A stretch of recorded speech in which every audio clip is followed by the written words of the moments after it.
ಕೇವಲ ಗಂಗಾ ಸ್ನಾನ ಮಾಡೋದ್ರಿಂದ ನಮ್ಮ ಎಲ್ಲ ಪಾಪ ನಷ್ಟ ಆಗುತ್ತಾ ಅಥವಾ ಇಲ್ಲ? ಹಾಗಾದ್ರೆ ಈ ಕತೆ ಕೇಳಿ.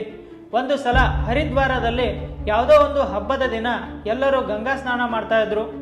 ಮಾತಾ ಪಾರ್ವತಿ ಹೇಳ್ತಾರೆ, ಭಾರತದ ಜನ ಎಷ್ಟು ಪುಣ್ಯಾತ್ಮರು ನೋಡಿ, ಎಲ್ಲರೂ ಗಂಗಾ ಸ್ನಾನ ಮಾಡ್ತಾ ಇದ್ದಾರೆ ಅಂತ ಹೇಳಿದ್ರು.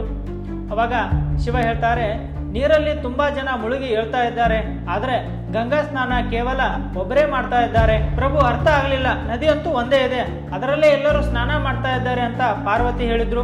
ನಂತರ ಶಿವ ಹೇಳ್ತಾರೆ, ಇವರಲ್ಲಿ ನಂಬಿಕೆ ಇಲ್ಲ, ಕೇವಲ ಒಬ್ಬ ಗಂಗಾ ಸ್ನಾನ ಮಾಡ್ತಾ ಇದ್ದಾನೆ, ಉಳಿದವರು ಯಾರೂ ಮಾಡ್ತಾ ಇಲ್ಲ, ಬೇಕಾದ್ರೆ ನಾನು ನಿಮಗೆ ಪರೀಕ್ಷೆ ಮಾಡಿ ತೋರಿಸ್ಲಾ ಅಂದ್ರು. ಸರಿ ಪ್ರಭು ಅಂತ ಪಾರ್ವತಿ ಹೇಳಿ, ನಂಗೆ ಅನಿಸ್ತಾ ಇದೆ ಎಲ್ಲರೂ ಗಂಗಾ ಸ್ನಾನ ಮಾಡ್ತಾ ಇದ್ದಾರೆ.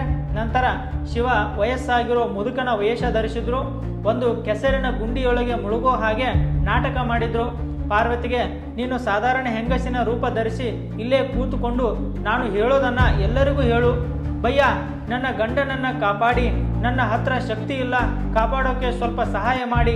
ನಂತರ ಅವರು ಸಹಾಯಕ್ಕೆ ಬರೋಕು ಮುಂಚೆ ನಿಲ್ಲಿ, ಒಂದು ವೇಳೆ ನೀವು ನಿಷ್ಪಾಪ ಆಗಿದ್ರೆ ಮಾತ್ರ ನನ್ನ ಗಂಡನನ್ನ ಮುಟ್ಟಿ, ಇಲ್ಲ ಅಂದ್ರೆ ಭಸ್ಮ ಆಗ್ತೀರಾ ಅಂತ ಹೇಳು ಅಂತ ಹೇಳಿದ್ರು. ಹ್ಞೂ ಸರಿ ಅಂತ ಯಾರು ಬರ್ತಾರೋ ಅವರಿಗೆ, ಅಣ್ಣ ನನ್ನ ಗಂಡನಿಗೆ ಸ್ವಲ್ಪ ಸಹಾಯ ಮಾಡಿ, ಕಾಪಾಡಿ, ಆ ವ್ಯಕ್ತಿ ಅವರನ್ನ ಕಾಪಾಡೋಕೆ ಹೋಗಬೇಕು, ಅಷ್ಟರಲ್ಲಿ ನೀವು ನಿಷ್ಪಾಪ ಆಗಿದ್ರೆ ಮಾತ್ರ ಹೋಗಿ, ಇಲ್ಲ ಅಂದ್ರೆ ಭಸ್ಮ ಆಗ್ತೀರಾ.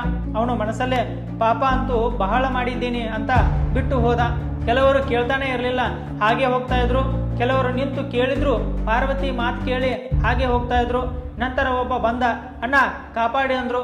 ಹಾ ಈಗಲೇ ಕಾಪಾಡ್ತೀನಿ ಅಂತ ಕಾಪಾಡೋಕ್ಕೆ ಹೋಗುವಾಗ, ನಿಲ್ಲು, ನನ್ನ ಗಂಡ ನಿಷ್ಪಾಪವಾಗಿದ್ದಾರೆ, ಒಂದು ವೇಳೆ ಪಾಪಿ ಪುರುಷ ಮುಟ್ಟಿದ್ರೆ ಭಸ್ಮ ಆಗ್ತಾರೆ.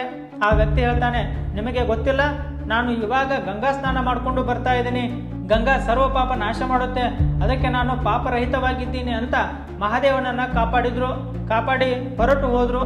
ಮಹಾದೇವ ಪಾರ್ವತಿಗೆ ಹೇಳ್ತಾರೆ, ನೋಡು, ಕೇವಲ ಒಬ್ಬ ಗಂಗಾ ಸ್ನಾನ ಮಾಡಿದ್ದಾನೆ, ಎಲ್ಲರೂ ಸ್ನಾನ ಮಾಡಿದ್ದಾರೆ, ಆದರೆ ನಂಬಿಕೆ ಮತ್ತು ಭಾವನೆಯ ಕೊರತೆ ಇದೆ, ಆದರೆ ಒಬ್ಬನಿಗೆ ವಿಶ್ವಾಸ ಇದೆ ಅಂತ ಮಹಾದೇವ ಹೇಳಿದ್ರು.